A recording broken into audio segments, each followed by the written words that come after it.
रहीम। अस्सलाम वालेकुम ख़ातिन हज़रात, कैसे हैं आप? आपके मूड कैसे हैं? आपके मिजाज कैसे हैं? मैं आपका होस्ट और दोस्त अरशद भट्टी हूँ। ऑन एयर विद अरशद भट्टी में आपको खुश आमदीद कहते हैं। खुदा रब करीम आपको खुश रखे, सलामत रखे, हंसता मुस्कुराता रखे। अल्लाह रब करीम आपको आसानियाँ अता फ़रमाए और आसानियाँ तकसीम करने की तौफ़ीक अता फ़रमाए। आमीन सुम्मा आमीन। पाकिस्तान में कोई दिन ही गुजरता होगा जिस दिन कोई ख़बर ना हो। वेरी हैपनिंग कंट्री है और कोई ना कोई बात ज़रूर रहती है। और पिछले एक हफ़्ते से जिस APC की बातें हो रही थी, बिलाकर वो हो गई। और उसमें लोगों की तवक्कुआत, कुछ लोगों की तवक्कुआत थी, ज़्यादा लोगों की तवक्कुआत ये नहीं थी कि इस किस्म की तकरीर मियां नवाज शरीफ साहब जो है वो कर सकते हैं। हशाश बशाश नज़र आए, गो के बीमारी की वजह से वो जो हैं वो इंग्लैंड में हैं। और उसके बाद कुछ थोड़ी सी मौलाना फजल रहमान साहब और पीपल्स पार्टी के हवाले से कुछ गुफ्तगू रही कि शायद उनको मौका नहीं मिला, उनकी ऑन एयर तकरीर नहीं गई। लेकिन ओवरऑल जो है वो खासी जो है तुंदो तेज़ उन्हीं की तकरीर थी। और उसके बाद फिर जो गवर्नमेंट था उसका रिस्पॉन्स आज का जो है वो भी देखने को मिला। और उसमें 4 वज़रा ने प्रेस कॉन्फ्रेंस की और मुख्तलिफ ट्वीट्स भी आती रहीं। और उसके बाद आर्मी चीफ से प्राइम मिनिस्टर इमरान खान की और काबीना के कुछ लोगों की मुलाकात भी हुई। और इससे पहले ये बात भी फिर पता चली कि उससे पहले पार्लियामेंटेरियंस जो हैं वो आर्मी चीफ और ISI के जो हेड है उनसे मिल भी चुके हैं। और उसमें बताया गया कि शायद वो गिलगित बल्तिस्तान के हवाले से थी। ओवरऑल आज इस मामले पर गुफ्तगू करेंगे। दो इंतहाई मोअज़्ज़ज़ और सीनियर जर्नलिस्ट हमारे साथ मौजूद हैं। लताफ़त सिद्दीकी साहब चीफ एडिटर हैं कैनेडियन एशियन न्यूज़ के, हमारे साथ हुआ करते हैं। फ़याज़ वराना साहब हमारे बारवां खिलाड़ी के प्रोड्यूसर और पेशकार हैं। और इनका एक्सप्रेस ग्रुप से बहुत ताल्लुक़ रहा और यहाँ पे उर्दू पोस्ट के भी एडिटर हैं। दोनों को हम खुशामदीद कहेंगे। वराना साहब और लताफ़त साहब, अस्सलाम वालेकुम। जी वालेकुम सलाम भट्टी साहब। लताफ़ साहब आपसे शुरू करते हैं। बिल्कुल क्या APC के हवाले से ओवरऑल सिचुएशन से आपका एक छोटा सा राय क्या है? और फिर वही राय मैं वलाना साहब से पूछना चाहूँगा। आज आपने जो बातें की हैं भट्टी साहब वो ठीक है, उस पर बात हो जाएगी। और मेरा ख्याल है काफ़ी आपने ज़्यादा तमीज़ नहीं बांधी है तो काफ़ी टाइम मिल जाएगा बातें करने का और बहुत सारी सुनने का। ये मेरी आप तारीफ कर रहे हैं? ये मेरी तारीफ हो रही है? आपके आपके सवालात भी आएंगे। सही। तो भट्टी साहब, आज पंजाब की हुकूमत के तर्जुमान फैयाजुल हसन ने बंदूक अपने पास रखकर इंटरव्यू दिया है। लेकिन मैं जो आज आपसे बात करूंगा वो सहाफियों से मुतालिक नए कानून को सामने रखकर करूंगा। इस कानून में 2 साल की सजा और 5 लाख का जुर्माना है। तो जाहिर है मुझे और आपको दोनों को एहतियात से काम लेना पड़ेगा। पाकिस्तान में मैंने अपने पूरे सहाफत के कैरियर में मेरे पास तो कभी इतने पैसे होना तो दूर की बात है, मैंने तो कभी 5 लाख रुपए देखे भी नहीं थे। आपके सवाल का जवाब देने से पहले सिर्फ आधे मिनट का एक वाक्य बताना चाहता हूँ इस सिलसिले में कि 25 अक्टूबर 1977 को हम अपनी शादी करने दिल्ली जा रहे थे कि PPI न्यूज एजेंसी के मैनेजिंग एडिटर जनाब जावेद बुखारी ने हमें बुलाया और कहा कि मियां शादी करने जा रहे हो, पैसे वैसे हैं तुम्हारे पास? हमने कहा कि हमारे पास जो पैसे थे उसमें तो हमने PIA का टिकट खरीद लिया और एक अंगूठी अपनी होने वाली बेगम के लिए खरीद ली और बाकी खराजात वहां हमारे वालिदैन उठा लेंगे। उन्होंने कहा कि जाओ अकाउंटेंट के पास जाओ, मैंने उससे कह दिया है, और उससे 4000 रुपए ले लो और सुनो, घबराना नहीं, ये पैसे तुम्हें वापस नहीं करने पड़ेंगे, ये तुम्हारी शादी का गिफ्ट है। खुदा का शुक्र है कि उन्होंने ये नहीं कहा कि ये लिफाफा तुम्हारा है। भट्टी साहब, आपने जिक्र किया है कि हमारे मुल्क की फौज की सियासत में मुदाखलत, और इसके हवाले से आपने खास तौर पे जो बात की है वो नवाज शरीफ साहब की वो तकरीर का जिक्र किया है जो आजकल वायरल हो चुकी है और सबने सुन ली है, तबसरे भी हो गए हैं। लेकिन पहले ये शेर कि इस सादगी पे कौन न मर जाए ए खुदा, इस सादगी पे कौन न मर जाए ए खुदा, लड़ते हैं और हाथ में तलवार भी नहीं, घबराइए नहीं। मैंने ये शेर आपके सादा सवाल के तनाजुर में पढ़ा है, ये किसी और के बारे में नहीं कहा। हमारे पास तो ना बंदूक है और न तलवार, हमारे पास तो सिर्फ एक कलम है जिसके बारे में कहा जाता है कि pen is more mightier than sword. लेकिन हमारे पास जो कलम है हम समझते हैं कि वो तो किसी की अमानत है। हमारे कलम के बारे में तो हुकूमत के मौजूदा हुकूमत के तर्जुमान शिबली फराज के वालिद बुजुर्गवार ने कहा था, मेरा कलम तो अमानत है मेरे लोगों की, मेरा कलम तो अदालत मेरे ज़मीर की है, इसीलिए तो जो लिखा तपा के जहां से लिखा। भट्टी साहब, ये सारी बातें मैं जरा गैर संजीदगी मूड में कर रहा हूं, इसलिए कि मुझे मालूम है कि आगे चलकर कुछ संजीदा बातें होंगी।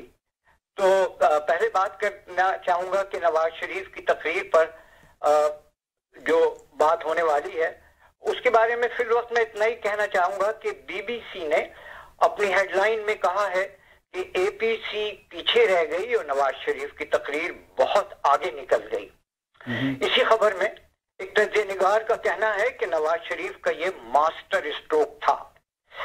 कराची में पीटीआई के एक वजीर ने कहा है कि नवाज शरीफ की तकरीर का मुल्क के इदारों को फौरी तौर पर नोटिस लेना चाहिए, और मेरा तबसरा यह है कि नवाज शरीफ के बयान से पाकिस्तान का सियासी मंजरनामा बदल गया है। और जो बात मैंने अपने अखबार में लिखी है वो ये है कि the battle has begin. The battle has begun. और अगर आपने ये अभी ये आपने सीरियस नहीं बात की है, तो वरनी सीरियस बात जो है फिर और आप किस तरह से करेंगे। विलाना साहब, तो लताफ़ साहब ने तो कहते हैं वो जो पहले 6 ओवर होते हैं ना, पावर प्ले वाले जो है वो शुरू कर दिए हैं, तो आप क्या कहेंगे इस हवाले से? लताफ़त साहब हमारे बड़े भाई हैं, सीनियर हैं, सीनियर सिर्फ उम्र में नहीं है, एज ए जर्नलिस्ट भी सीनियर हैं, इसलिए इनकी राय का इंतहाई एहतराम। ये कहते हैं कि द बैटल हैज बिगन। मेरे ख्याल में बैटल नहीं शुरू हुई, बैटल से शुरू करने से पहले सफ़ें सीधी की जाती हैं, और सफ़ों में देखा जाता है कि who is going to lead from which side. ठीक है, अगर तो इनका इशारा ये है कि ये एंटी एस्टेब्लिशमेंट और प्रो एस्टेब्लिशमेंट लोगों की बैटल शुरू हो गई है, तो मेरे ख्याल में बहुत सारी हम गलती कर रहे हैं समझने में, और शायद जिन्होंने शुरू की है उन्हें भी नहीं अंदाजा। वो कहते हैं ना कि ये बाजू मेरे आजमाए हुए हैं। अगर तो बैटल करनी है आसिफ अली जरदारी और मियां मोहम्मद नवाज शरीफ ने, तो मैं तो इसे बैटल मानता ही नहीं हूँ। अब देखें ना, अब देखें जब शिबली फराज ने ये कहा कि इदारे नोटिस लें, तो हम सब लोगों ने कहा कि ये बेवकूफ आदमी क्या बात कर रहा है। एक दिन के अंदर अंदर बात खुल गई ना। हुआ ये कि हफ्ता पहले इनकी मुलाकात हुई, इन्हें आर्मी चीफ ने बुलाया, और सिर्फ शीरी रहमान कहती है हमें फोन आया कि पार्लिमानी लीडर से अस्करी क़यादत मिलना चाहती है। इसका मतलब है आपने मजीद तफ्तीश नहीं की, मजीद अपने कोशिश ही नहीं की जानने की कौन मिलना चाहता है, किससे मिलना चाहता है, क्यों मिलना चाहता है। और हमारे पास वो क्यों ना आए, पार्लियामेंट हाउस में आपकी इतनी पार्लिमानी कमेटियां हैं, आपको अगर अपनी जमहूरियत का इतना ही ख्याल है, आप कहें जी कि आर्मी चीफ मिलना चाहते हैं, उसका एक तरीका ये कर लेते हैं कि हमारी स्टैंडिंग कमेटी है कौमी असेंबली की भी, और एक स्टैंडिंग कमेटी है ऑन डिफेंस सेनेट की भी, उनका एक जॉइंट सेशन बुला देते हैं, और उसमें चीफ आर्मी चीफ साहब आ जाएं, और हम भी कुछ उनसे बात करना चाहते हैं, वो भी जो बात करना चाहते हैं कर लें। अगर तो वो पार्लियामेंट हाउस इतनी बड़ी बिल्डिंग है जिसका अरबों रुपए का सालाना हमारा खर्चा है, अगर उसकी पार्लिमानी कमेटीज की मीटिंग में आके आर्मी चीफ और DGISI कोई बात करते, तो फिर तो हम कहते हैं कि हाँ वाकई जमहूरियत की खातिर इनको पता है कि जमहूरियत वर्सेस अमरीयत हमने किस तरह खेलना है। लेकिन ये तो पाँव में जूता भी नहीं पहनते, जो ही कॉल आती है ये भागते दौड़ते वहां पहुंच जाते हैं। वहां गए और वहां कहा गया कि ये हमारी मीटिंग जो है इसकी बाहर बात नहीं की जाएगी। अब ये बात बाहर ना निकालने की रिक्वायरमेंट दोनों पार्टियों की है कि ये अपनी खुद की भी नहीं चाहते कि हम GHQ भागते भागते चले जाते हैं, चाहे वो PC होटल बुलाएं या GHQ बुलाएं या कहीं भी बुलाएं, हम वहाँ भागते भागते चले जाते हैं। 15 पार्लिमानी लीडर वहाँ मिल के आए, घंटों के हिसाब से इनकी मीटिंग हुई। मेन चीजें वहाँ डिस्कस होनी थी, गिलगित बल्तिस्तान को सूबा बनाना, और दूसरा ये था फैटअप का। और दोनों पे उन्होंने कहा कि हमारी जो मुख्तदर हल्के हैं, हमारी जो शाह दिमाग हैं, चाहे वो सिविल इस्टेब्लिशमेंट के हैं चाहे मिलिट्री इस्टेब्लिशमेंट के हैं, हमने ये डिसाइड किया है कि मुल्क के मफाद में ये है कि फैटअप का लॉ इस वक्त पास किया जाए, और दूसरा ये हमारे मुल्क के मफाद में है कि प्रोविंस बनाया जाए गिलगित बल्तिस्तान को। अब इसके रिपरकशंस होंगे, इमरान खान को डिफेंड करना पड़ेगा कि आप वहाँ मकबूजा कश्मीर में तो 370 और बाकी जो वो कर रहे हैं उसको आप वो कहते हैं, और अब यहाँ आप गिलगित बल्तिस्तान को सूबा बना रहे हैं। और आजाद कश्मीर गवर्नमेंट के भी रिजर्वेशन हैं, वो भी नहीं चाहते कि गिलगित बल्तिस्तान अलग हो। हालांकि आज तक आजाद कश्मीर गवर्नमेंट वालों ने उन्हें अपनी असेंबली में जगह नहीं दी, उनके लिए कोई फंड जो इन्हें फेडरल से मिलते थे वो उनके साथ शेयर नहीं किए। लेकिन आज जब उनके हाथ से गिलगित बल्तिस्तान जा रहा है तो वो शोर करेंगे, हल्का फुल्का करेंगे, ज्यादा नहीं करेंगे, क्योंकि वो भी हमारे मियां नवाज शरीफ और आसिफ जरदारी साहब की तरह आमीन कहने वाले हैं सारे लीडर वहाँ। ठीक है। अब वहाँ मीटिंग हुई पैटफ से और इससे, और वहाँ दोनों जितने पार्लिमानी पार्टी के लोग थे 15 के 15, शेख रशीद टीवी पे आके कह चुका है कि किसी ने कोई एक भी एतराज वाली बात नहीं की, सब ने आमीन कहा, आमीन कह के वहां से निकले हैं। वहाँ सिर्फ ये पैटफ को ये नहीं होगा, हालांकि इनमें से एक पार्टी के बंदों ने, पीपल्स पार्टी वालों ने कोशिश की बात करने की, अपने केसेस जो है नैब हमारे पे केसेस बना रही है, सही बुलाया उन्होंने फैटफ और गिलगित बल्तिस्तान पे बात करने के लिए था, लेकिन इन्होंने अपनी बात की कि हमारे पे नैब केसेस बना रही है। तो आर्मी चीफ ने और DGI ने कहा कि जी वो तो हमने नहीं लगाया, वो तो आपने खुद लगाया है, और वो नैब जाने और आप जाने, हमारा उससे कोई लेना देना नहीं है। सही। एक सियासी आजादियों के हवाले से बात हुई तो उन्होंने कहा कि हुकूमत जाने और आप जाने, हमारा उससे कोई लेना देना नहीं है। सही है। इलेक्शन कमीशन जो है आप बनाते हैं, नैब आप बनाते हैं, हमारा उससे क्या ताल्लुक है, हमें इससे दूर रखें। और वहाँ मीटिंग हो गई और ये तय हुआ कि ये मीटिंग बाहर नहीं निकलनी, और नहीं निकली 1 हफ्ते तक बात बाहर। सही। अब जब इन्होंने कल ये APC की और APC में इन्होंने इदारों को घसीटने की कोशिश की, तो फिर शिबली फराज ने कहा कि इदारे नोटिस लें। एक्चुअली शिबली फराज का इशारा उसी तक था कि चीफ साहब हफ्ता पहले आपसे ये सारी गारंटियां दे के आए हैं कि हम सियासत में इन्वॉल्व नहीं करेंगे आप लोगों को, आप अपना काम करें, हम अपना करेंगे, ये वो सारी चीजें A to Z तय हुई। तो अब ये इन्होंने तकरीरें शुरू कर दी। तो शिबली फराज जो बात कर रहा था वो ठीक कर रहा था, हालांकि उसे नहीं करनी चाहिए। ठीक है, वो हुकूमत आपकी है, आप करो ना जो करना है आपने। ठीक है, ठीक है sir. Army staff defence minister के अंडर है और डिफेंस मिनिस्टर प्राइम मिनिस्टर के अंडर है, तो prime minister of Pakistan chief executive of Pakistan है, सारे इदारे उसके अंडर हैं। अगर शिबली फराज को कोई शिकायत है तो वो अपने प्राइम मिनिस्टर से क्लोज डोर में बात करे कि प्राइम मिनिस्टर साहब फलां इदारा जो है ये कर रहा है, या फलां पॉलिटिशियन ये कर रहा है, या फलां APC में ये हुआ है, हमने उसको ये करना है, वो करना है। शिबली फराज साहब की जो है वो भी सही बात नहीं कर रहे। और अपोजिशन के आप देखें कि ये इधर नारे तो ये लगाते हैं कि हम ये कर देंगे, वो कर देंगे, और असल इनकी हरकतें जो हैं वो हफ्ता बाद खुलती हैं कि हफ्ता पहले मीटिंग करके आ चुके हैं, और 1 हफ्ते तक इन्होंने ना मीडिया को हवा लगने दी, ना किसी और को पता चलने दिया। अब जब शिकायतें इधर उधर से लगना शुरू हुई, अब सारी बात सामने आ गई है। अच्छा, मिलके आए अपना सर ये वरान साहब ये बात तो शेख रशीद साहब ने की थी, और आपको क्या लगता है, क्योंकि इसकी क्लैरिफिकेशन सिर्फ शेख रशीद साहब कह रहे हैं कि ये बात हुई है, तो क्या शेख रशीद साहब नहीं, श्री रहमान ने आज कहा है, उसने इंटरव्यू में कहा है कि सिर्फ गिलगित बल्तिस्तान पे हमने बात की, हमने किसी और चीज पे बात नहीं की। उन्होंने कहा कि हाँ, उसने आज एक इंटरव्यू में कहा है कि हम दो चीजों पे बात हुई थी, पैटअप पे बात हुई है और गिलगित बल्तिस्तान दोनों पे हुई है। लेकिन अब पैटअप वाली वो इसलिए नहीं मान रहे ना, पैटअप वाली इसलिए नहीं मान रहे कि पूरा पाकिस्तान उन्हें कह रहा है कि जब आप नंबर्स में ज्यादा थे तो फिर आपके 34 बंदे एब्सेंट क्यों हुए उस दिन। ठीक है, सही। क्यों आपने वो पास होने दिया, अगर आपने मुखालफत में 90 वोट दिए, 34 आपने अपने एब्सेंट क्यों किए? चलिए, वो कहीं से उन्हें कहा गया था, वो किए। चलिए सर, इस पे बात करते हैं लताफ साहब। ठीक है, आप इससे तवक्को रखते हैं और लताफत साहब इनसे तवक्को रखते हैं कि ये लड़ाई लड़ेंगे। हाँ, लड़ाई कैसे लड़ेंगे उस पे आगे चल के बात। ठीक है, लताफ साहब, आर्मी चीफ ने बुलाया और चले गए, और जो नवाज शरीफ साहब ने कहा कि जो कुछ मैंने देखा, और ये भी उन्होंने इस हवाले से कहा कि इमरान खान साहब से तो लड़ाई है नहीं, हमें तो जो इमरान खान साहब को लाने वाले उनसे लड़ाई है। तो आर्मी चीफ किस कैपेसिटी में बुलाते हैं पार्लियामेंटेरियंस को, और पार्लियामेंटेरियंस क्यों चले जाते हैं इस हवाले से? और ये बड़ा सवाल ऐसा है, तो क्या कहानी मतलब इतनी सादा है जितनी वलाना साहब बयान कर रहे हैं? देखिए भट्टी साहब, आपको तो पता ही है कि मेरा मिजाज, मैं किसी कॉलम के जवाब में जो कॉलम लिखने का कायल कभी नहीं हूँ, अपनी बात करता हूँ हमेशा। और ये बात बड़ी दिलचस्प बात है जो आपने कही है, इस पे मैं बात करूंगा। लेकिन इससे पहले मैं ये बताऊं कि अगर आप 5 जुलाई 1977 को मार्शल लगा था और 3 जुलाई को ज़ियाउल हक साहब ने वाज़े तौर पर ये एक बयान दिया था कि हम जमहूरियत, पार्लियामेंट और वजीर आजम के मातहत हैं और हम उनके साथ हैं, और 5 जुलाई को मार्शल लग गया था। ये मैं तारीख की बात कर रहा हूँ, और मैं आपको ये भी कहना चाहता हूँ, लेकिन मैं वो बात करूंगा कि वो जो बात आपका सवाल है कि फौजी जो हैं वो किस हद तक, हमारी फौज जो है किस हद तक फौज सियासत में मुलविस है, इस पर खुल के बात करेंगे। लेकिन इसको पहले मैं ये कहता हूँ, जो बात आपने की है और नवाज शरीफ की जो तकरीर है, इस सारे मामले को समझने के लिए हमें तारीख पे नजर डालनी पड़ेगी पहले।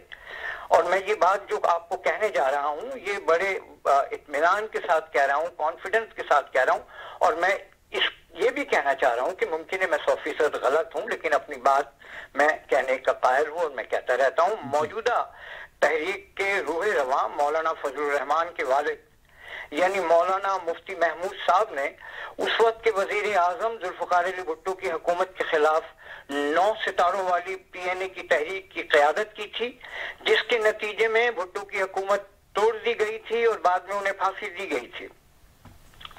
एक रिपोर्टर की हैसियत से मैंने इस तहरीक को देखा भी है, इस पर बहुत कुछ लिखा भी है। मैं बिला खौफ तकदीद कह सकता हूं कि इस तहरीक को मुकामी बॉस और बिग बॉस की हिमायत थी, लेकिन मैं ये बात वसूख से नहीं कह सकता कि क्या इस मौजूदा तहरीक को बिग बॉस की हिमायत हासिल है या नहीं, मगर मैं ये समझता हूं कि मौजूदा तहरीक को मुकामी बॉस की हिमायत हरगिज हासिल नहीं है। इसके अलावा मैं वसूख से भी नहीं कह सकता कि क्या हिस्ट्री विल बी रिपीटेड, या यूं कहिए कि क्या it's a case of like father like son. लेकिन जो बात आपको कल नजर आई वो ये है कि एक PNA थी और कल एक नई कंबाइंड अपोजिशन बनी, उसका नाम है पाकिस्तान डेमोक्रेटिक मूवमेंट, और मैं फिर एतमाद के साथ कह रहा हूं the battle has begin. The battle has begin. अपना वलाना साहब, अल्ताफ साहब ने जाहिर है उसको पैराए में अपने उसमें किया, ये क्यों? मतलब APC पे पहले ही बहुत बातें होती थी, एक तो नवाज शरीफ साहब का तकरीर करना, इजाज़त भी दे देना। जनरली जब कहा गया कि हम इसे इजाज़त नहीं देंगे, पैमरा की बात हुई, बहुत सारी बातें हुई, बाद में कहा गया कि नहीं, इमरान खान साहब ने कहा इनको खुद करने तकरीर, ये खुद एक्सपोज हो जाएंगे। क्या इमरान खान साहब की हिदायत पे हुई है या कोई ऐसे प्रेशर्स थे जिन्होंने कहा कि भाई करने दें इनको, फिर बाद में देख लेंगे? और दूसरा, ये अचानक क्या हुआ कि इतनी सख्त तकरीरें और इतने सख्त जो उन्होंने एलामिया जारी किया है, तो क्या वजह है? करप्शन के बचाने के मामलात हैं या कोई और, जैसे कोई कैसे खुफिया जो होते हैं हाथ, वो इनको महमेज दे रहे हैं? बात तो करप्शन की है सारी। आप देखें ना, वो फैटफ का जो बिल हुआ है उसमें मनी लॉन्ड्रिंग सबसे बड़ा इश्यू है, और मनी लॉन्ड्रिंग में किसने फंसना है? ओमनी ग्रुप वालों ने फंसना है। और आपने देखा है कि कल से ही वो शहबाज शरीफ के पिपरासी मकसूद के अकाउंट से 1.5 अरब रुपए की ट्रांजैक्शन जो है वो सामने आ गई है, और इस तरह की बहुत सारी ट्रांजैक्शन पिछले 2-4-6 दिनों में और सामने आएंगी। असल बात तो करप्शन की है। अब वो एंटी मनी लॉन्ड्रिंग का इतना सख्त कानून आ गया है कि उसमें बहुत सारे रगड़े जाएंगे। ठीक है, एक बात। दूसरी बात यह है कि अगर गवर्नमेंट वाकई कहीं मोनोपोलाइज भी करना चाहती है तो आप देखिएगा ये शीन और नून का जो इशू है, शीन और नून की रिफ्ट अभी आगे चल के और बढ़नी है, और शीन और नून अलग अलग होंगी। मुस्लिम लीग नून को तोड़ा जाएगा, उसका जोर तोड़ा जाएगा, ये पॉलिटिकल मूव है। दूसरी तरफ जो करप्शन वाला जो मामला है, करप्शन वाला एक ऐसा औजार इमरान खान के हाथ में है कि वो उसे सियासी तौर पर इस्तेमाल करे फिर भी चलता है, अगर उसे वो अवामी तौर पर इस्तेमाल करे फिर भी चलता है, और अगर आर्मी चीफ के सामने बैठ के कहे कि मैं तो कुछ नहीं कर रहा, मैं तो सिर्फ करप्शन के खिलाफ काम कर रहा हूँ, तो आगे से कोई बंदा, चाहे वो आर्मी चीफ हो, चाहे कोई आप जर्नलिस्ट हो, कोई और बंदा हो, वो ये नहीं कह सकता नहीं करप्ट लोगों को हाथ ना डालो या करप्शन के खिलाफ काम ना करो। हर बंदा कहता है हाँ ठीक है, करप्शन के खिलाफ तो होना चाहिए। ये तो एक आम राय है।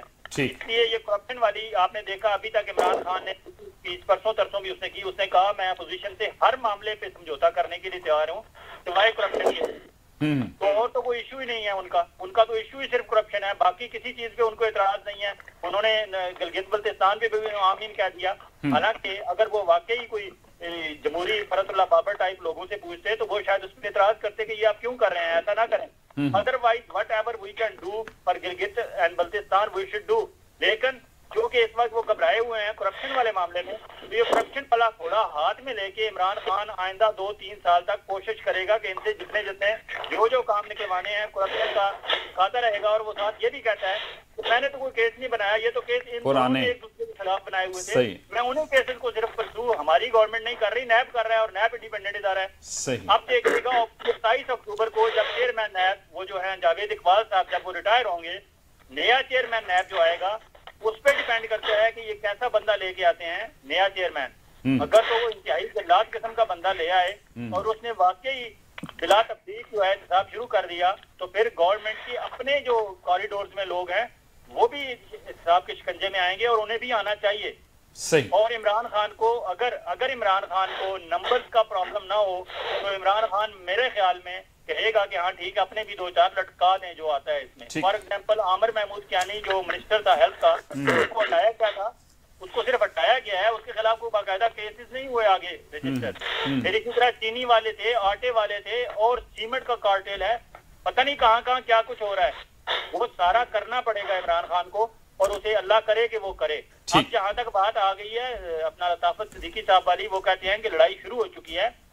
मैं कहता हूं कि लड़ाई करें, लेकिन लड़ाई के लिए आप देखें, तकरीर तो नवाज शरीफ की बहुत अच्छी हो गई, लेकिन कल से आज तक जब से तकरीर हुई उसके बाद से जो मियां साहब का पुराना रिकॉर्ड लोग निकाल के ला रहे हैं सामने, उसमें उस तकरीर का सारा असर जाया हो जाता है।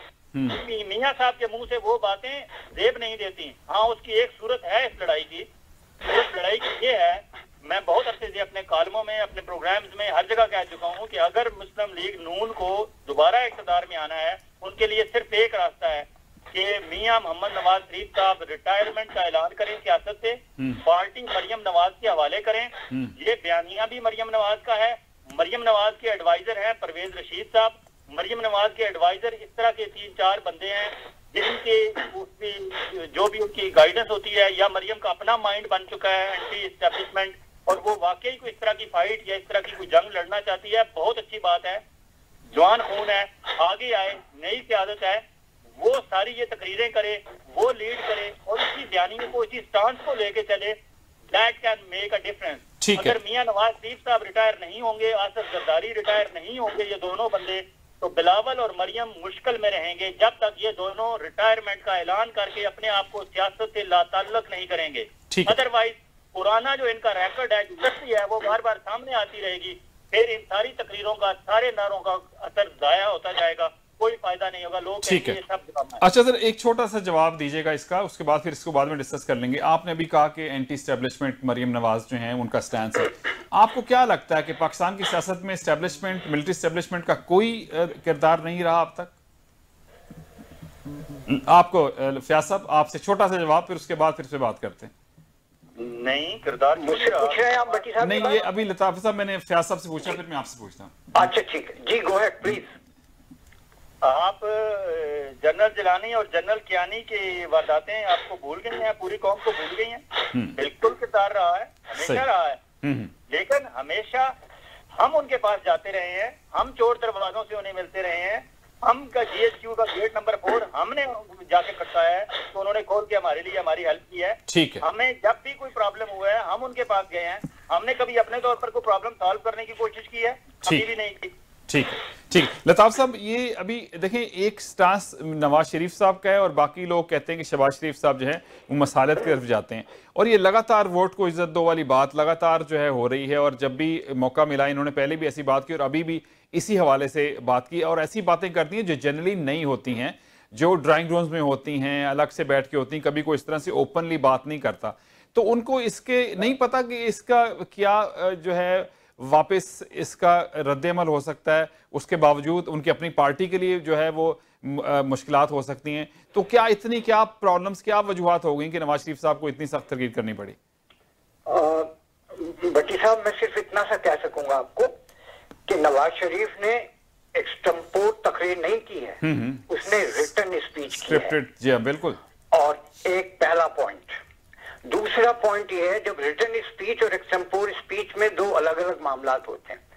आप रिटन स्पीच करते हैं तो आप जो कहना चाहते हैं वो कहते हैं, एक्सटेम्पोर में कभी कभी आगे पीछे हो जाती हैं। दूसरा पॉइंट ये है कि हुकूमत ने ऐलान कर दिया था कि उनकी तकरीर ब्रॉडकास्ट नहीं होगी, टेलीवाइज नहीं होगी, लेकिन फिर कहीं से तो हुक्म आया होगा कि उनकी तकरीर को दिखाना पड़ेगा। इमरान खान साहब ने कहा, इजाजत दी उन्होंने, इमरान खान। अब मेरी जी मैं समझ रहा हूँ आपकी बात। अच्छा। तो ये क्या हुक्म वहां से तो नहीं आया जिन्होंने हुसैन हक्कानी को रिहा किया था, जिन्होंने रेमिन डेविस को जाने दिया था, जिन्होंने भारत के पायलट को 24 घंटे के अंदर अंदर वहां भेज दिया था।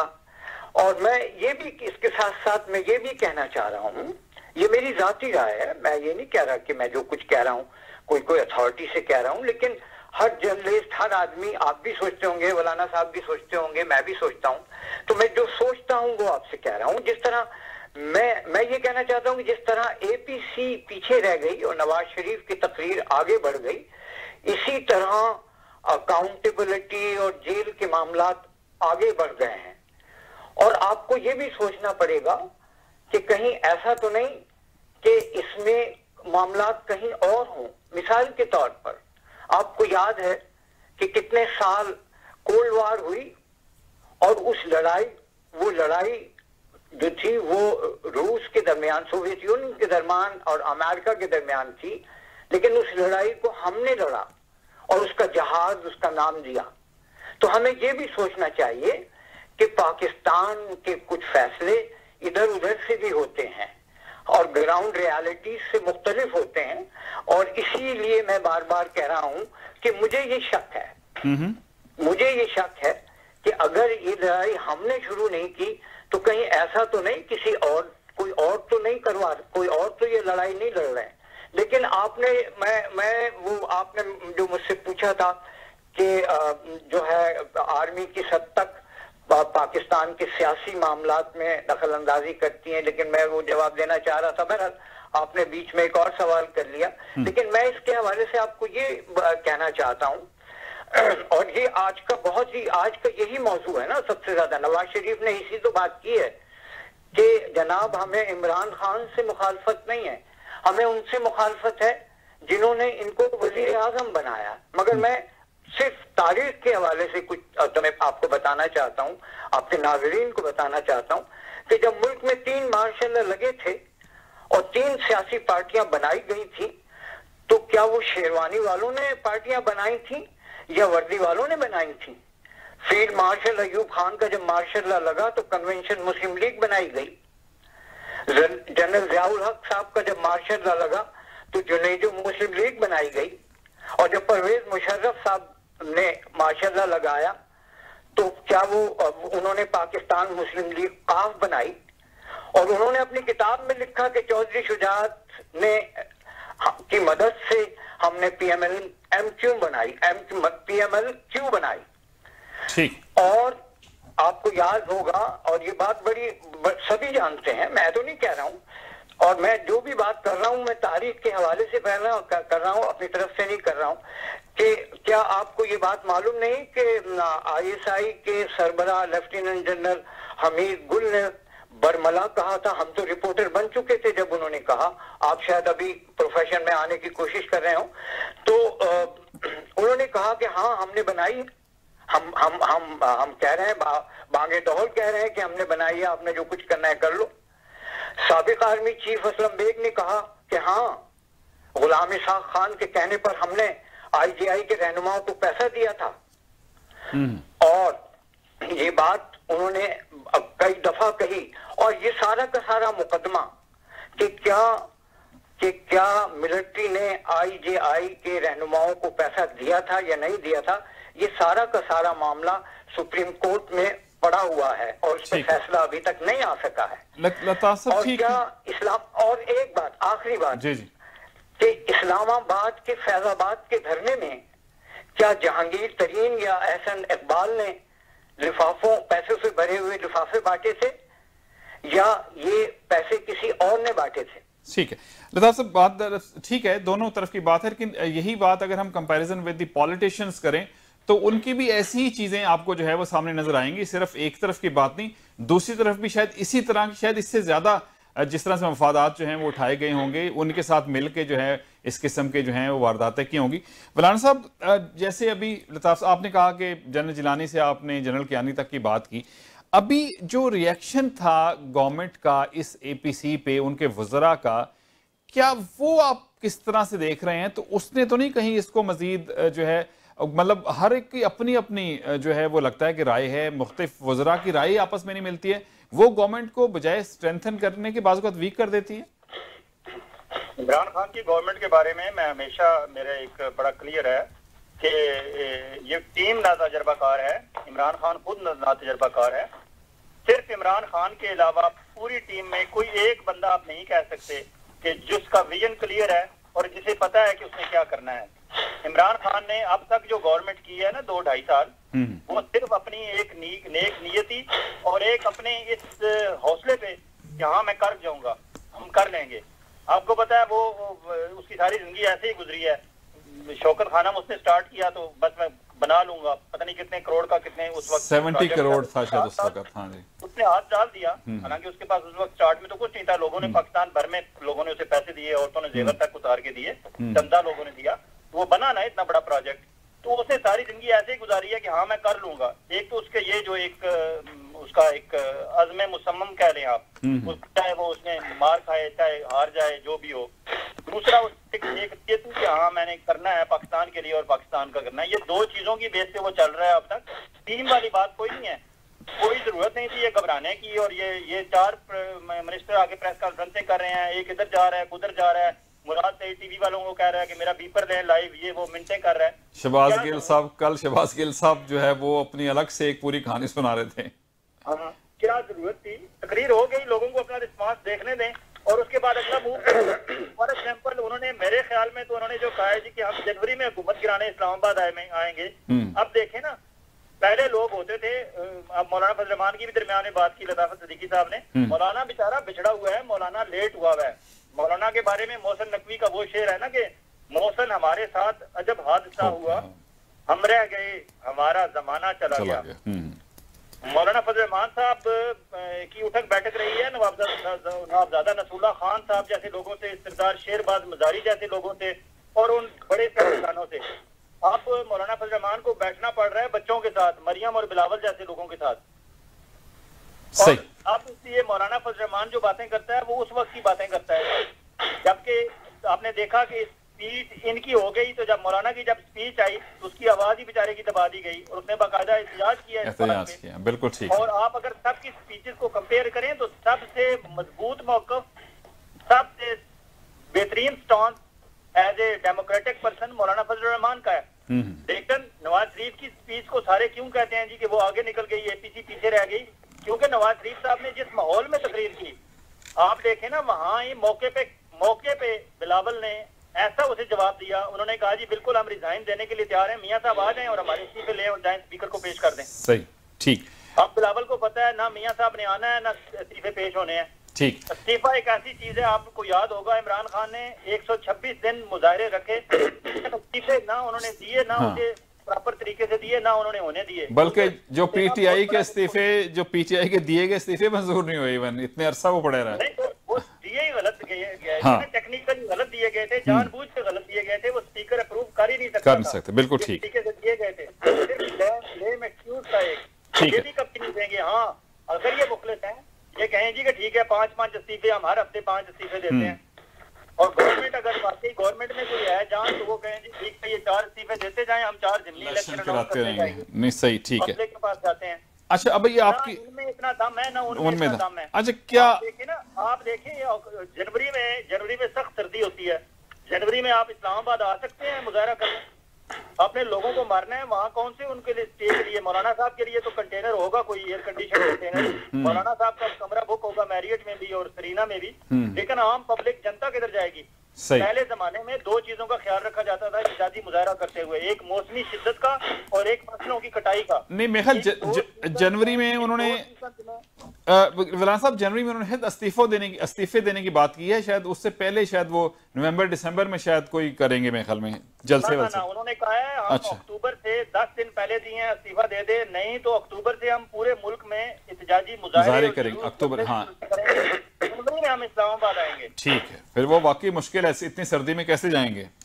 आना जो नहीं है, इन्होंने जनवरी में आगे अप्रैल में ले जाएंगे, अप्रैल मई में आगे गंदम की कटाई का फसल। नहीं, वो अप्रैल में तो सेनेट के इलेक्शन हो जाएंगे, उसके बाद तो फिर जो मर्जी करते रहे, फिर तो कुछ फायदा नहीं उसका। सेनेट का इलेक्शन से ये जान छुड़ाना चाहते हैं, और सेनेट में अगर वो दोनों एक पेज पे हैं, पिंडी वाले और इस्लामाबाद वाले, तो सेनेट का इलेक्शन होगा और वो इन्हें अक्सरियत भी देंगे। ठीक है। अच्छा लताफ साहब, क्या पोजीशन आपको अभी, कल तो खैर सारे बड़े, आज शहबाज शरीफ साहब कह रहे थे सीमेंट लगा दी है, अब इसमें कोई दरारें नहीं पड़ेंगी, अब पोजीशन इकट्ठी रह सकेगी आपके ख्याल में? अगर ऐसी जो एक मौलाना साहब की तकरीर के हवाले से भी थोड़ी सी कंट्रोवर्सी बनी है इसमें। भट्टी साहब, ये तो चीजें चलती रहती हैं, आपको याद होगा, यूनिटी हो या ना हो। फिर मैं तारीख की तरफ ही आपको लौटाता हूं कि जब जुल्फिकार अली भुट्टो के खिलाफ तहरीक चली PNA की, तो मौलाना शाह अहमद नूरानी के जो लीडर थे, वो पीएनए के जो थे सेक्रेटरी जनरल थे, उन्होंने भुट्टो से मुलाकात कर ली और जनाब पीएनए को बता दिया कि भाई तुम्हारा बंदा तो टूट के जुल्फ़िकार अली भुट्टो से जाके मुलाकात कर ली। तो गालिबन उनका नाम बाजवा था या क्या नाम था मुझे याद नहीं रहा, पुरानी बात है। आप ये शरारत कर रहे हैं बाजवा का नाम लेके?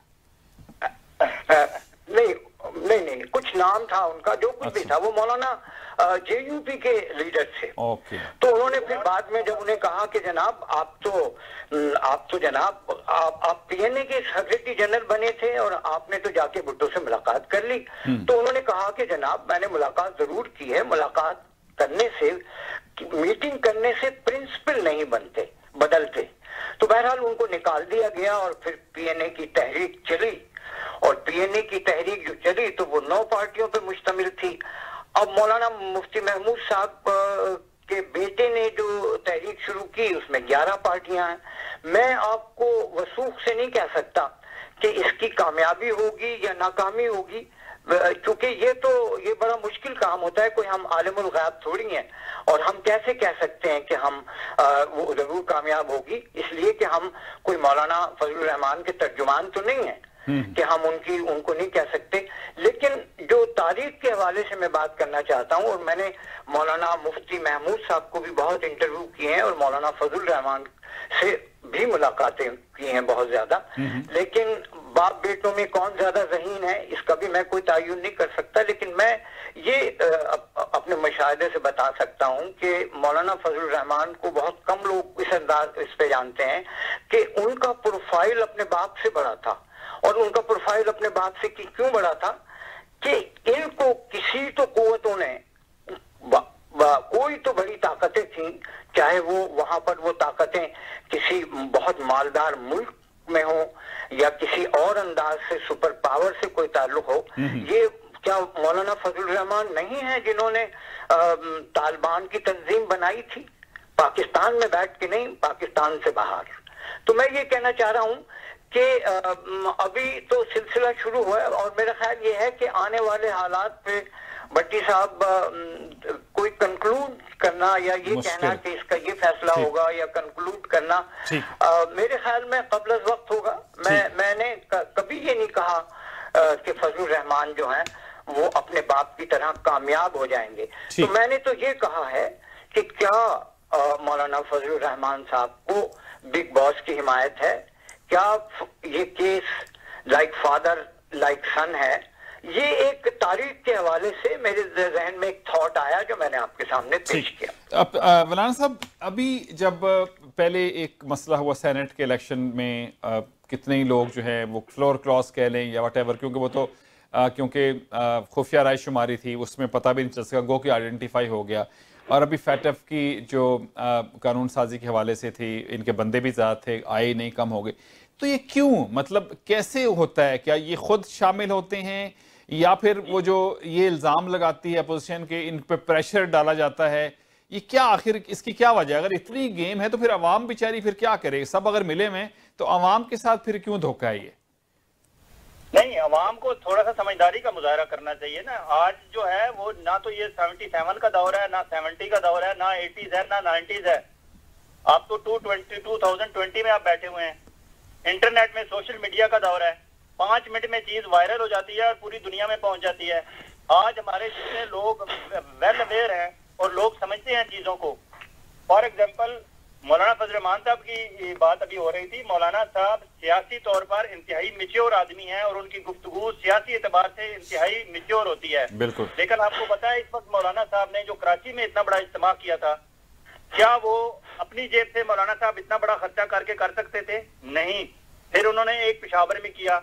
अब दोबारा वो इतनी ही बड़ी तादाद में लोग लेके आना चाहते हैं और वो पूरे पाकिस्तान में जलसे कराएंगे और उनके जलसे इतने ही बड़े होंगे। लेकिन ये फंडिंग कहाँ से आ रही है?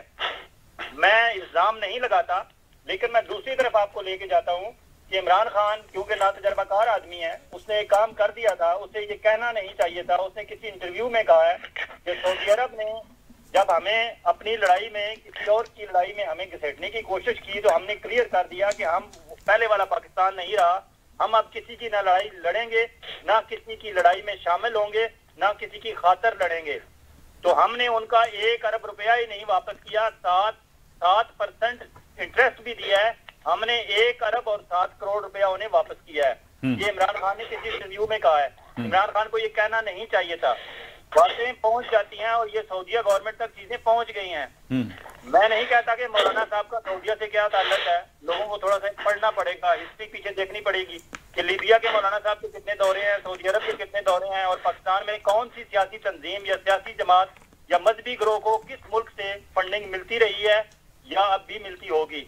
मैं ये नहीं कह रहा, लेकिन लोग जानते हैं, लोग चीजें देखते हैं कि ये एकदम इतने बड़े इज्तिमात, इतने ज्यादा अखराजात, ये सब कुछ क्या हो रहा है, कहाँ से हो रहा है। लताफत सिद्दीकी साहब की बात ठीक है कि ये सिर्फ यही नहीं हो सकता कि सिर्फ लोकल इश्यूज हो, ये कोई रीजनल या इंटरनेशनल इश्यूज भी हो सकते हैं।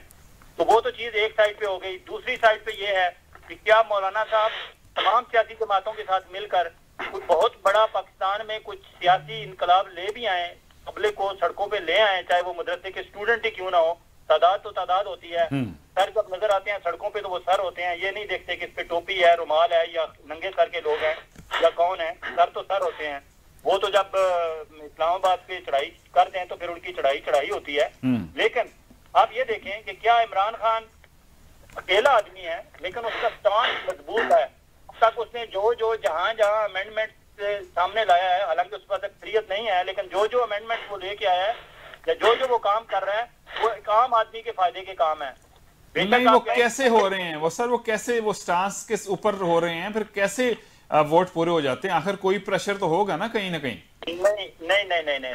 अगर इमरान खान ने 1 करोड़ 70 लाख वोट लिए हैं तो नवाज शरीफ ने भी 1 करोड़ 30-40 लाख वोट लिए हैं। इसलिए नवाज शरीफ की बात और जरदारी की बात, जरदारी ने 70-80 लाख वोट लिए हैं।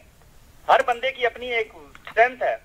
अगर कोई ये कहे कि हम जो है किसी जगह से भी, हमें चाहे फॉरेन फंडिंग हो चाहे लोकली जनरेटेड फंड्स हो, हम उससे चढ़ाई कर लेंगे, तो क्या मुखालिफ जो 1 करोड़ 70 लाख जिस बंदे ने वोट दिए हैं और इक़्तिदार में बैठा हुआ है और ये भी कहता है कि हम सब एक पेज पर हैं और पेज वाले भी उसके साथ हैं, और फिर पेज वालों को आप गालियां भी दें और ऐसी ऐसी गालियां दें कि पूरे 53 मिनट नॉन स्टॉप तमाम मीडिया पे आपकी वो चले भी, और आपका रिकॉर्ड ये हो कि आप उन्हीं बैक डोर से गेट प्रचार से GSU में उनसे मुलाकातें भी करते रहे हों और हफ्ता पहले भी मुलाकातें करके आए हों और तसलियां और तशफियां करा के आए हों।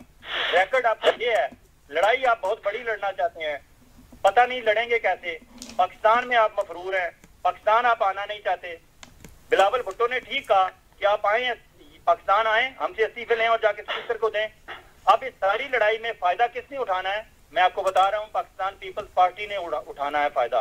मरियम नवाज इससे पहले तक टू बी प्राइम मिनिस्टर या नेक्स्ट इन वेटिंग थी, लेकिन मियां साहब की इस तकरीर ने, जो बहुत आगे निकल गई है और APC पीछे रह गई है, इस तकरीर ने मरियम नवाज को पीछे कर दिया है। And now Bilawal is going to be the next candidate for prime ministership, अगले इलेक्शन में या उससे अगले इलेक्शन में। आसिफ जरदारी मियां साहब से ज्यादा केयरफुली खेलेगा, और देखिएगा इस सारी लड़ाई झगड़े में, सारी पॉलिटिकल हल्ला गुल्ला में, अफरा तफरी में, एट द एंड फायदा उठाना है तो पाकिस्तान पीपल्स पार्टी ने उठाना है। ना मौलाना फजल रहमान के हाथ कुछ आना है, ना मियां नवाज शरीफ के कुछ हाथ आना है, ना शहबाज शरीफ के कुछ हाथ आना है। ठीक है लताफ साहब, अब व्हाट नेक्स्ट? क्या अब जब इतनी पोलराइजेशन है और ये नफरत जो है ये सिर्फ अब आम ये ट्रांसलेट हो गई है अंदर लोगों के, फैमिलीज में, दोस्तों में, जहां देखें एक दूसरे के, मतलब पहले तो एक था कि चलो कोई थोड़ा बहुत लिहाज था, अब हम देखते हैं कि लोग मुश्तिल हो जाते हैं पार्टी के हवाले से, एक दूसरे से गुफ्तगू करते हुए जो है वो थोड़ा सा वो उन रिवायत का ख्याल नहीं रखते हैं। तो क्या लगता है आपको, क्या है आगे, क्या होने वाले, क्या है? देखिए, पहली बात तो ये है कि अभी फजल रहमान साहब, जैसे कि मैंने कहा कि I am not holding any beef for Fazal Rehman और इमरान खान और एनीबॉडी। जहां तक बात हुई है कि वो उनके पास पैसे कहां से आ रहे हैं, तो ना मैं ये कह सकता हूं कि फजल रहमान साहब के इतने वसाइल हैं कि वो इतने बड़े बड़े जलसे करें, उनके पास पैसे हैं या नहीं है। मगर मैं इमरान खान को चूंकि पर्सनली जानता हूं तो उनके पास तो बेचारों के इतने पैसे नहीं थे, उनके साथ हमने काम भी किया, लेकिन बहरहाल 126 दिन का धरना हुआ और बड़े बड़े जलसे हुए, तो इस बहस का तो कोई फायदा नहीं है इस वक्त। मगर मैं ये कहना चाहता हूं कि आपने जो सवाल किया है कि अब क्या होगा, व्हाट नेक्स्ट। जी हाँ, भट्टी साहब, ये एक बहुत अहम सवाल है और मेरा ख्याल है आप बात इसी बात से शुरू होनी चाहिए थी। और मैं ये समझता हूँ कि हमने आपके साथ प्रोग्रामों में भी 3 साल से कह रहे हैं कि देखो भाई, सियासी बहरान आ चुका है। पहले हमने कहा कि सियासी बहरान आ जाएगा, ये मत करो, ये मत करो। फिर कहा कि यार मिलजुल के बैठो, तो सियासी बहरान अगर मिलजुल के नहीं बैठे तो माशी बहरान आ जाएगा। तो सियासी बहरान और माशी बहरान आए, और इतना माशी बहरान आ चुका है, ये बात मैं वसूख से कह रहा हूं कि पाकिस्तान के बेशतर मसाइल जो हैं वो माशी बहरान के तय करेंगे। और सियासी और माशी बहरान ने पाकिस्तान में एक इंतहाई संगीन रास्ता इख्तियार कर लिया। ये बहुत संगीन हो गया है और हमें ये भी सोचना होगा कि पाकिस्तान के इर्द गिर्द जो हैं, आप उन पे तो नजर डालें कि हमारे इर्द गिर्द और हमारे जो नए अलायंस बने हैं उनकी तो बात करो। नया अलायंस कौन है? इंडिया है, इजराइल है, अमेरिका है, और आपके तो सऊदी अरब से भी ताल्लुकात खराब हो गए। तो हमें क्या इलेक्शन इंपॉर्टेंट है या हमें ये सोचना है कि पाकिस्तान की बका है तो इलेक्शन होंगे ना? पाकिस्तान की बका है तो मरियम नवाज हारेंगी। लेकिन ये मैं आपको बता दूं कि जहां तक इमरान खान का ताल्लुक है, मेरा अगेन जाती नुक्ता नजर है कि मैं इसके हवाले से सिर्फ एक बात इनडायरेक्टली कह सकता हूं। अयूब खान गए तो उनकी पार्टी जो है कन्वेंशन मुस्लिम लीग शाम को गायब। उसके बाद ज़ियाउल हक की जो थी दूसरी जो आई जुनेजो लीग, वो गए।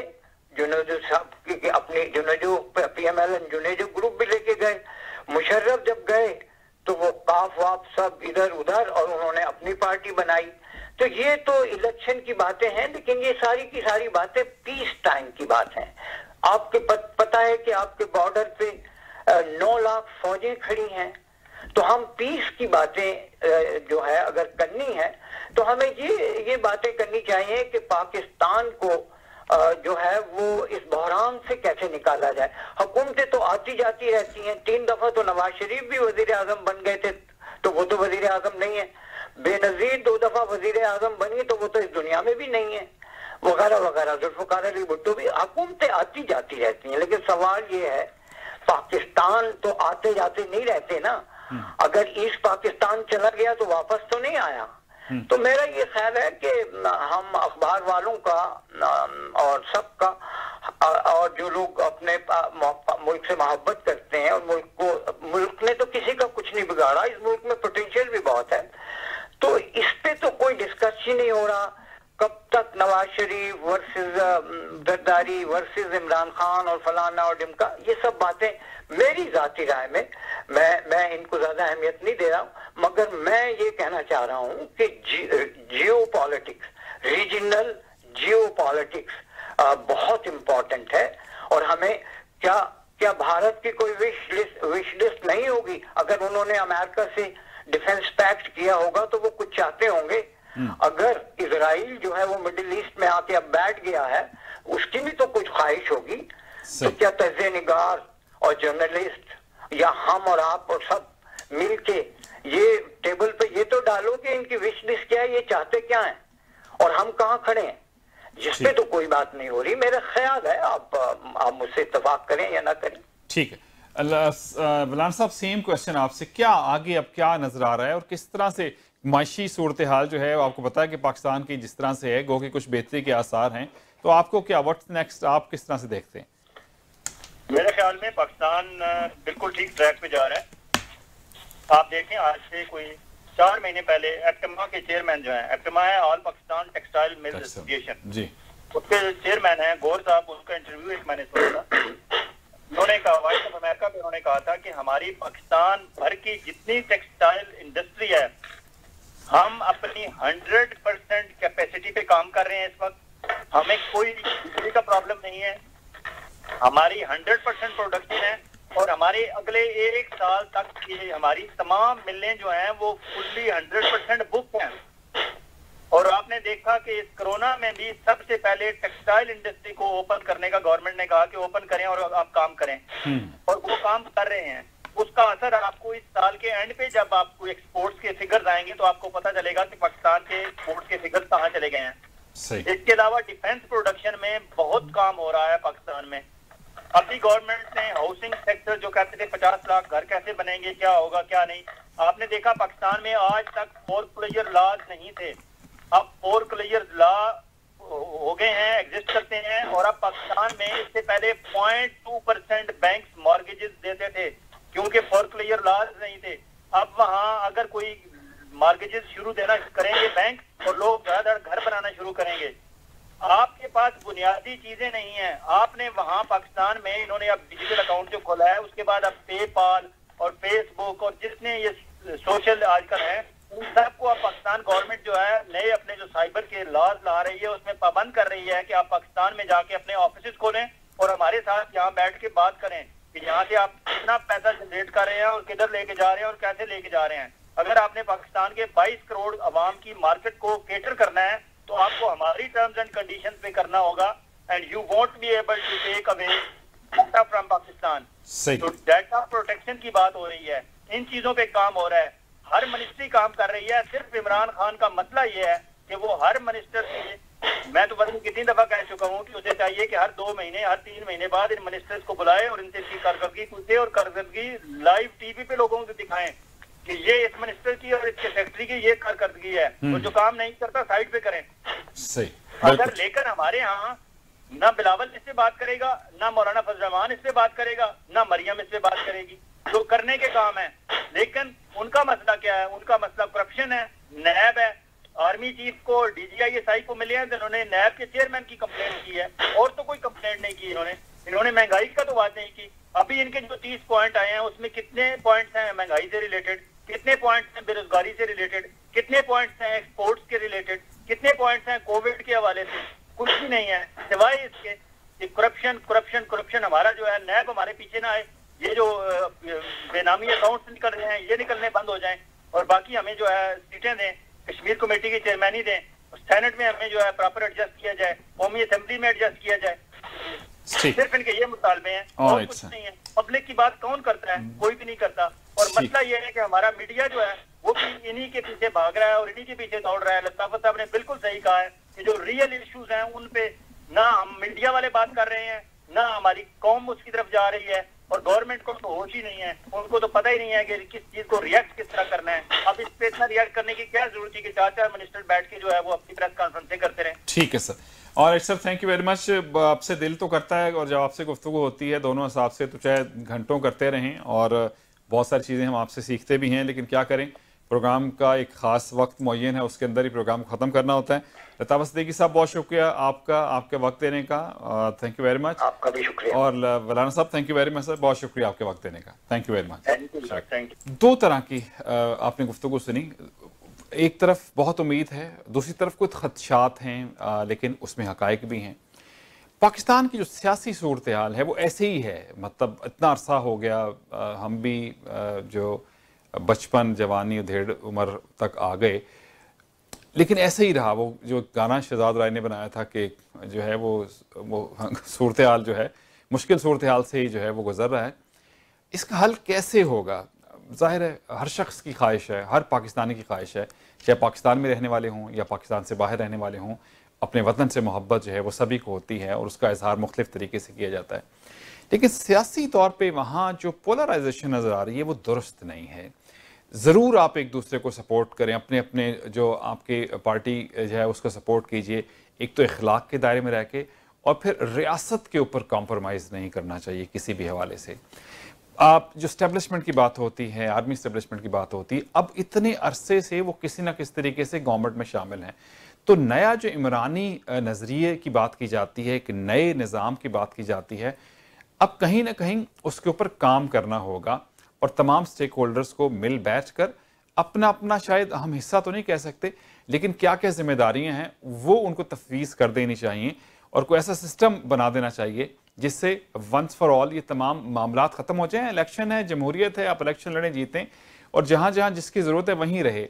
आप यक एकदम जो है एक जुम्बिश जिसे कहा जाता है कि ना तो आप एस्टेब्लिशमेंट को ख़त्म कर सकते हैं, और उनका एक सिस्टम बन गया, अब 70 साल हो गए, किसी ना किसी तरीके से वो कहीं ना कहीं शामिल, उनकी अपनी चीज़ें इतनी जो हैं वो आ गई हैं। तो कोई ऐसा तरीका निकालें कि चीज़ें सबके लिए जो हैं वो रहें, वो अपना काम भी करते रहें, और जो उनकी अपनी इस्टेब्लिशमेंट्स हैं उनके मुताबिक भी चलते हैं। और जमहूरी तौर पर जो सियासी निज़ाम के जो लोग हैं वो सियासत के साथ साथ कुछ एक वक्फा ऐसा को 5-7 साल का या 4 साल का कुछ टेक्नोक्रेट्स के हवाले से बात की जाती है, डिफरेंट हवाले से बात की, जो गो कि जमहूरियत के हवाले से लोग इसको पसंद नहीं करते हैं, लेकिन इससे निकलना है, इस सूरत हाल से एक दफ़ा निकलना बड़ा ज़रूरी है, और उसके बाद आप एक दफ़ा निकल के फिर अपने प्लेटफॉर्म को दुरुस्त करके उसके ऊपर चलते रहें। मुख्तलिफ राय होती हैं, शायद आजकल इस हवाले से भी सोचा जा रहा है। दुआ में रखिएगा याद, हौसला नहीं हारना, बल हौसला भी को हारने की चीज़, ऑलवेज फॉलो योर हार्ट, क्योंकि सब अच्छे की आवाज़। स्टूडियो इंजीनियर ताला भट्टी और अपने मेज़बान अरशद भट्टी को दीजिए इजाज़त। इंशाअल्लाह आपसे नेक्स्ट प्रोग्राम में मुलाकात होगी। अल्लाह हाफिज़ और सपुर्द मौला।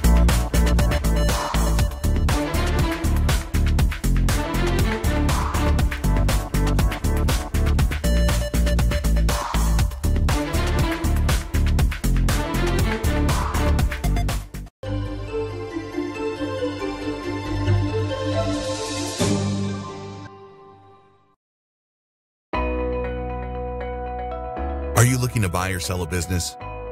Searching for a franchise or looking for a hotel, motel, strip plaza, or gas station to buy?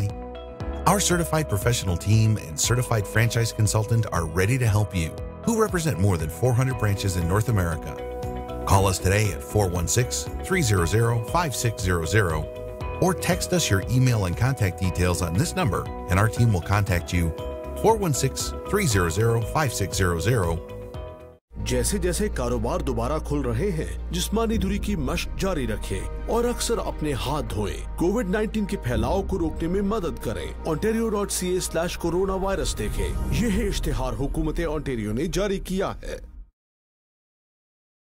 Hand sanitiser का बाकायदा इस्तेमाल बहुत से मुहलिक और वबाई अमराज से बचाव के लिए बेहद जरूरी है। ग्रीनिश हैंड सैनिटाइजर बाजार में दस्तयाब तमाम सैनिटाइजर्स के मुकाबले में कई अहम खसूसियात रखता है। हेल्थ कैनेडा से मंजूर शुदा 75% फूड ग्रेड अल्कोहल से तैयार करता pH बैलेंस्ड फार्मूला न सिर्फ आपको जर्म से बचाता है बल्कि आपकी जिल्द की हिफाजत भी करता है। 99.9% जर्म्स का फौरी और यकीनी खात्मा। आज ही अपनी करीबी फार्मेसी से खरीदें या हमारी वेबसाइट पर ऑर्डर करें www.greenish.com। तोहफे लेकर आए हम आपकी खातिर, दूर देश से प्यार लिए, प्यारों का इजहार लिए, आए ढेरों सौगातें, खुशियों के लम्हात में अपनों का पैगाम लिए, क्या क्या तोहफे लाए हम आपकी खातिर। In collaboration with Toronto 360 TV, Tohfe.com is now delivering gifts to over 200 cities of Pakistan.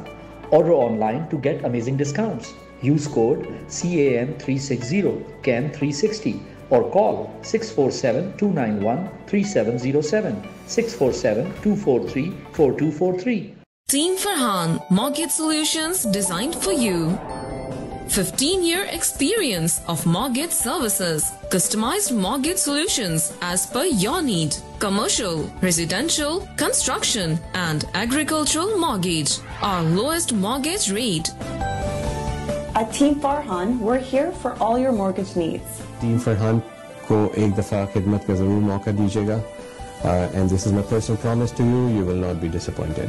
At Team Farhan, we have a mortgage solution designed for you. 416-569-9294 or log on to www.teamfarhan.com.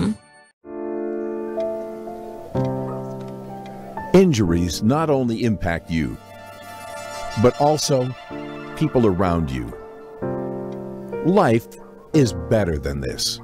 Let's get your life back. The injury lawyers at Alam Law will use their years of experience to handle your claim so that you can focus on your recovery. And remember, you don't pay until we win. Alam Law.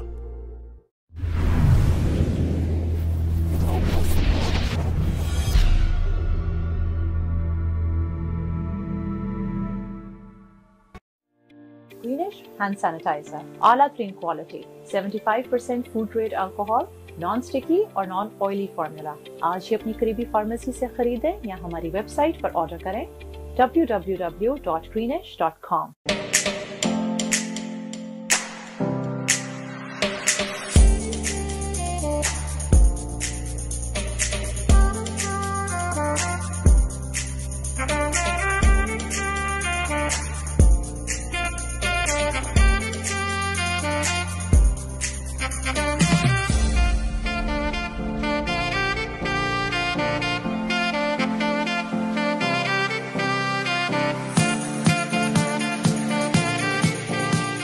Dixie Electronics and Appliances is your #1 destination for electronics and appliances. Choose from TVs and home audio that will entertain your whole family, to home comfort essentials for your living space, and a wide selection of appliances to build your perfect kitchen. From selection to delivery, Dixie Electronics is everything you need. Price match guarantee and 0% financing available, all under one roof. Come today at 5120 Dixie Road, Mississauga, or visit the website at dixieelectronics.ca. If you are looking for a dedicated and honest real estate agent, then meet Wasif Khan, servicing the community for years in resale and pre-construction projects. Sell your property in top dollars with TV, radio, social media, and MLS marketing. We also help with mortgages. For all your real estate needs, contact me at 647-786-8765 or visit wasifkhan.ca. Hi guys, I'm on my break at Etobicoke General Hospital and I thought I'd take this opportunity to teach you an important technique for hand washing. As you know, you can either use an alcohol-based hand sanitizer, 70% or higher, or simply soap and water. So in my room, I have some soap and water, so let's get started. So I'm going to put some soap on my hands. And so it's important to do at least 20 to 30 seconds with following motions. So we want to get in between the fingers, all right, from each side. We want to get the nails underneath on both sides.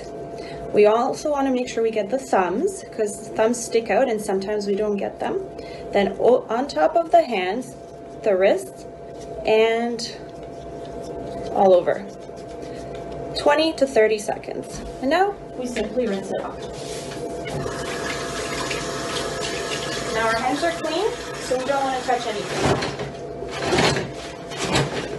And we simply dry it off. And ta-da! All germs are gone.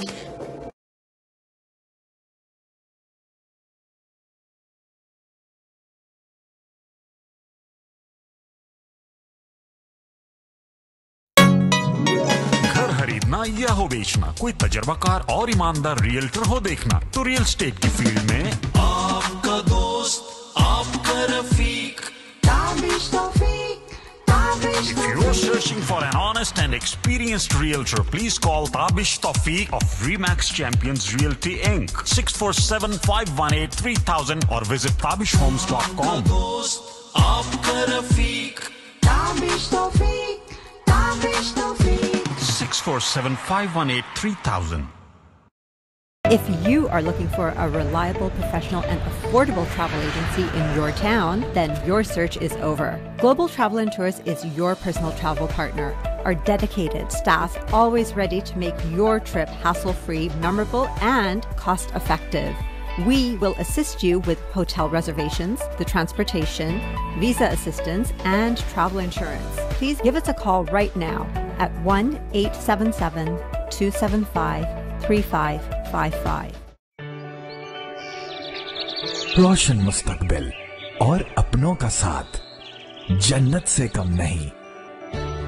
आप भी Canada को अपना घर बना सकते हैं। Green star immigration solutions के regulated Canadian immigration consultant Shahbaz Akbar के साथ master of business class immigration, express entry, skill class immigration, refugee claims and family sponsorships. So call now at 416-508-3989. Green Star Immigration Solutions Canada. It's never too late to follow your dreams.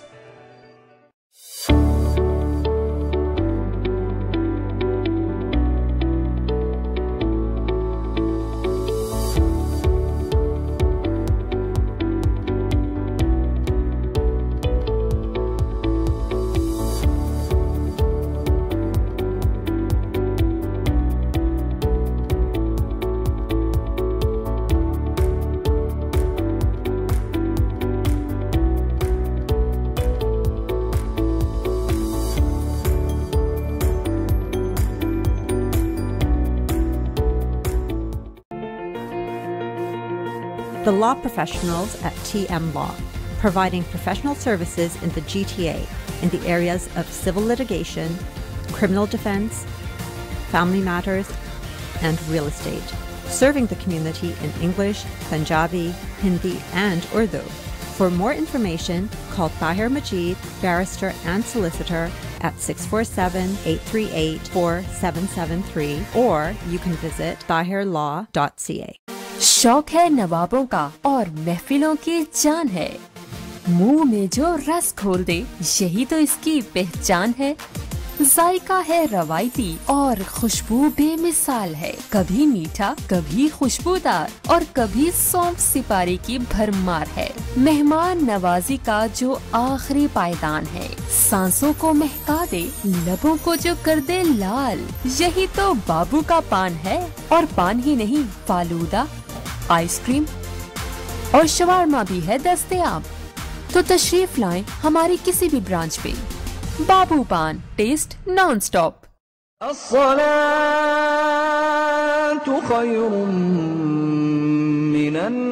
मस्जिद नूरुल हरम एक शानदार रूहानी तामीराती मंसूबा। माशाल्लाह world Islamic mission Canada खुशी से ऐलान करते हैं कि मस्जिद नूरुल हरम की तामीर का काम शुरू हो गया है। इस प्रोजेक्ट का डिजाइन और तफसीलात आप यूट्यूब पर मस्जिद नूरुल हरम ओकविल टाइप करके देख भी सकते हैं। इस शानदार रूहानी मरकज की तामीर में माली ताउन करके इसकी तकमील में हिस्सेदार बनिए। डोनेशंस के लिए कॉल करें 9052571342 या WIMCanada.com पे लॉग इन हो। जैसे जैसे कारोबार दोबारा खुल रहे हैं, जिस्मानी दूरी की मशक जारी रखें और अक्सर अपने हाथ धोएं। कोविड-19 के फैलाव को रोकने में मदद करें। ontario.ca/coronavirus देखें।